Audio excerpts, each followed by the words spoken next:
Everyone, আজকে নতুন একটা ভিডিও নিয়ে চলে এলাম। দেখো, একটা পটের মধ্যে আমি পিস লিলি দিয়ে সাজাচ্ছিলাম, তাই ভাবলাম একটু পিস লিলির তোমাদের একটা ছোট্ট ভিডিও করে দেখাই। দেখে নাও, পুরো পটটা কালারটা করেছি আমি একটু মভ কালার, লাইট মভ কালারটাকে মিশিয়ে করেছি, আর পুরো পিস লিলি দিয়ে সাজাবো। তোমাদের কেমন লাগছে জানিও। আশা করি ভিডিওটা তোমাদের ভালো লাগবে। ভালো লাগলে লাইক কমেন্ট শেয়ার করে দিও। আর তোমাদের ভালোবাসাতে আজকে আমি অনেকটা এগিয়ে এসেছি, তাই তোমাদের ভালোবাসাটা আমার জন্য খুব দরকার। আর তোমরা এরকমভাবেই আমার পাশে থেকো।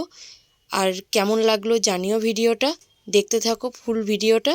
আর যদি কারোর উপকারে লাগে তাহলে আমার মেসেজ করো, ভালো লাগবে। তোমাদের কমেন্টটা পড়লে আমারও কাজ করার এনার্জিটা অনেকটা বেড়ে যায়। তাই জন্য নতুন নতুন কাজ দেখার জন্য প্লিজ আমার প্রোফাইলটাকে ফলো করে রেখো। আর আমার কালেকশানের নাম কিন্তু শিবানী কালেকশন। এটা দেখো ফুল লুকটা কেমন লাগছে জানিও কিন্তু। ভালো লাগলে লাইক কমেন্ট শেয়ার।